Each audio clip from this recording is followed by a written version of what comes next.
iyadoo guud ahaan caalamul islaam maalmahanba si weyn looga dabaaldegaya munaasabadda xuska dhalashada nabigeennii suubanaa Muxamed nabadgelyo iyo naxariis korkiisa ahaatee oo ku beegneed sida la xuso maalin Isniin ah ee 12 bishii Rabiicul Awwal sanadii caamul fil ayaa munaasabad lagu weyneynayo dhalashadii nabigeenna waxaa lagu qabtay masaajidka Salaama Islamic Center oo ku yaala magaalada Bergen oo ah caasimadda labaad ee dalka Norway waxaana ka soo qayb galay qaybaha kala duwan ee bulshada Soomaaliyeed ee ku nool magaalada Bergen Ismaaciil Faarax ayaa munaasabadda ku furay aayadaha Quraanka Kariimka ee qolkii eebe أعوذ بالله من الشيطان الرجيم بسم الله الرحمن الرحيم يا أيها الذين آمنوا لا تقدموا بين يدي الله ورسوله واتقوا الله إن الله سميع عليم يا أيها الذين آمنوا لا ترفعوا أصواتكم فوق صوت النبي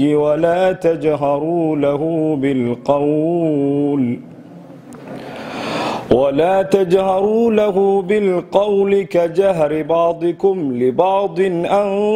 تحبط أعمالكم وأنتم لا تشعرون إن الذين يغضون أصواتهم عند رسول الله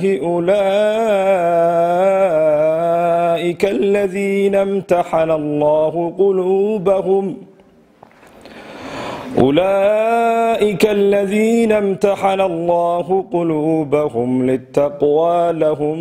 مغفرة وأجر عظيم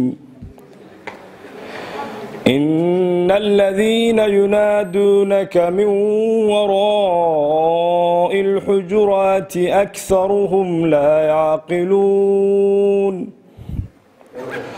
ولو أنهم صبروا حتى تخرج إليهم لكان خيرا لهم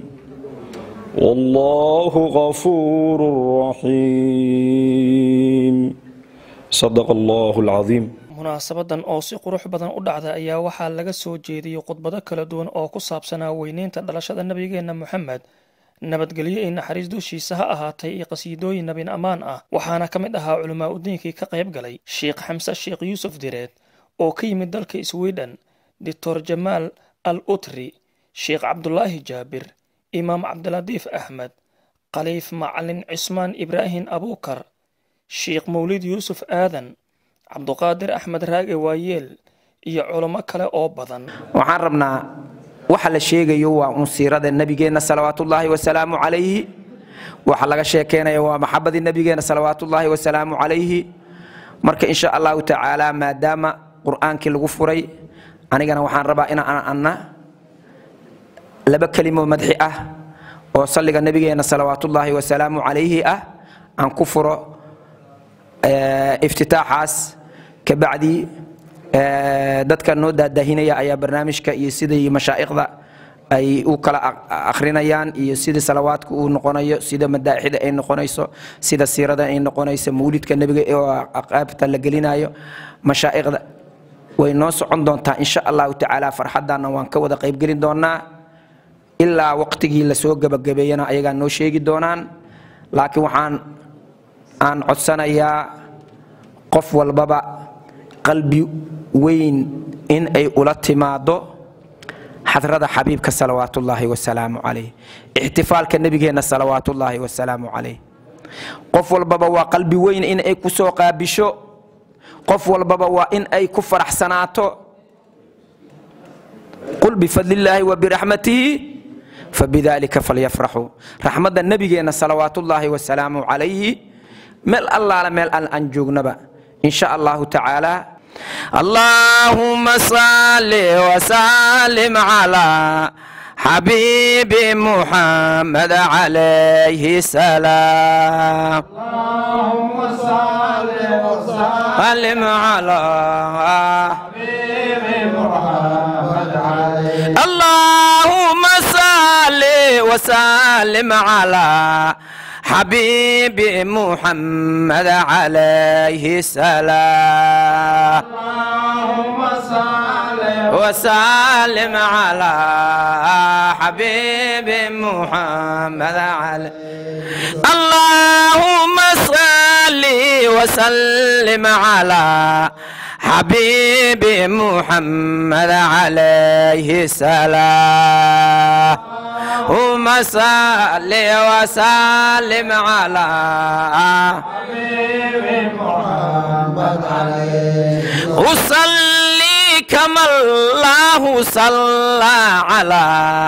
رسول الإله الذي فضل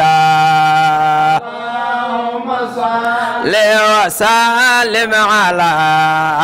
حبيبي محمد عليه صلي كما الله صلى على رسول الإله الذي فضل شعائرta ilaahay ka mid tahay annaka marka kama duuno kulamada la qabto kulan kamida balse wax la isugu yimaado oo muuminiinta ay ku farxaan wuxuu ugu qaarka badnaa waay maxaa yeelay asiga hadii uusan ahayn nimcadan maanta ma aanan haysaneen gaal iyo muslim ayaa qiran midda kale waxa waaye rasuulka nimca iyo fadli naloo soo diray waay taasa isku nimid ina culimada marka waxa uu wacnaa oo meel kas iska raadina waa culimadeena hore oo mudarrisiinta ahaa oo baaxitiinta ahaa oo maxay ahayd ninkaas marka waxaan niri hadii la yiraahdo maanta hala soo diyaariyo maxay ahayd kutub dad hala baro wuxuu qaataa ama 6 bilood ama sanad oo qaataa jaanis la haystaa oo qofkii hal loo baro hadii la yiraahdo 6 bilood hala soo gaabiyo kutubkaas 6 bilood nuxurkiisa ku soo gaabi waa ina soo darfa gurtaa nuxur soo reebtaa دروس السيرة دروس عظيمة تبدأ من مولده صلى الله عليه وسلم وتنتهي بوفاته وهي 63 سنة ومن المحال علينا في مجلس واحد أن نحيط بهذه الدروس التي استقيناها من سيرة رسول الله صلى الله عليه وسلم ولكن هنا أجتزئ لكم هجرته صلى الله عليه وسلم فعندما غادر مكة ذهب إلى غار ثور وفي غار ثور جلس 3 أيام هو وصاحبه ثم انطلق إلى المدينة وهو في طريقه إلى المدينة كان لا بد له من أن يتزود بالماء ويتزود باللحم ويتزود باللبن لأن الطريق شاق من مكة إلى المدينة 450 كيلومتر تقريبا وحواي تاس meeshaan shukri ay leedahay oo ilaahay lagu shukriyo dadkii magaalada berga soo bilaabay nimcadaan oo maanta dadka yimid ay arkayaan ma haysana maasha Allah ninkii ugu soo horeeyay berga wuxuu yiri markii berga soo degay Soomaaliya isla kulmay markaas la kulmay wuxuu yiri waxaan rabaa meesha Soomaaliya isku timaado in dhigeeyo markii waa meel xagga isku timaado keenayeen meeshii markii la geeyay waxa isku tagay meel qamri lagu cabo oo baar qamri ah ayaa quraas ay taala ayaa isku salaama meesha loo sheekay doonta isku tagaa intii soo horeeyay joogto war meesha meel isku yimaado mana faacade meesha mana faacade meel kale noo fiiriyo marka alxamdulillah shukran masaajid aasaasen dadkii soo horeeyay وسابقون أي نقدين ذكي ومجال البركة نوري واي وولاجي خير الله سيو وهواي أجل كان بدر وحاس كله أيكم صعدة الآن وجرب هايان ويجرب جوجان وحلا أيو وحلا رمايو إن أي وحدة يسوي وعاقو هذا خير خلق الله رسول صبحه وحلا أبوري وسلاهي أس خلقه ولو محمد أو خير بعض مجران نعم وحلا قدس ولو محمد أهل مجران كتاب القرآن كافر ما ننتهي كتاب القرآن هو نصوص كون ويحتى أحاديث أنت كأنصح ضيت أنت صار نصوص تلهي الدين في شحوادث تدعي سنة ووحيا حوادث وحيالها دعايا أكبر الدون كميل والبوحبا كان دعايا وعاد دعايا وعلى الروائن نصوص تاسكوبا ووافرشيوه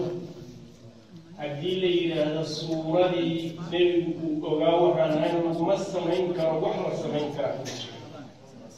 haddaan carruur yaryar intaan u qaybiyo waxay jecel yihiin oo nacnaac iyo aan u qaybiyo aan idhaahdo siiradii rasuulka akhriya haddaad tiraahdo rasuulku nacnac ma qaybiye shan ciyaar inta fariisiyey inta nacnaca qaybiyey ma siira ma u akhriyey waxaan leeyahay fahamka islaamku sidaas ma ahan waxaa leeyahay shaygani taxta qaacidatin sharciyatin maganaya baa ilaahay wuxuu leeyahay wafcalu khayra war khayr sameeya shaygani khayr ma yahay sadaqa ma yahay alamru bilmacruuf ma yahay imaam cabdiladiif axmed oo ah imaamka masaajidka Bergan oo halkaa ka hadlay waxa uu si qoto dheer uga sheekeeyay wanaaga iyo jeclaanta nabiga Muhammad nabadgelyo in naxariis dushiisa ahaatee ay tahay mid aad u wanaagsan shakhsiga muslimkana mar walba ku daydo waxyaabihii uu nabigu samayn jiray Sheikh Mawlid Yusuf Aadan oo ka mid ahaa qabanqaabiyaashii xafladda ayaa isna faray dadkii xuska dhalashada nabiga goobjooga ka ahaa in la baro dhalinyarada ku nool qurbaha siirada nabiga iyo axaadiista si ay ugu dhaqmaan wuxuuna halkaas ku soo bandhigay arday aad u da'yar oo ka mid ahaa kuwa wax ka barta masaajidka Salaama Islamic Center ee magaalada Bergan kuwa oo su'aalo iyo jawaabo ku saabsanaa taariikhda nabiga isku weydiiyay halkii ay xafladda ka socotay taasoo ay u riyaaqeen culumaa u diinkii iyo dadkii kale ee ka qayb galay munaasabada lagu xusayay nabigeena Muhammad nabadgelyo naxariis dushiisa ha ahaatee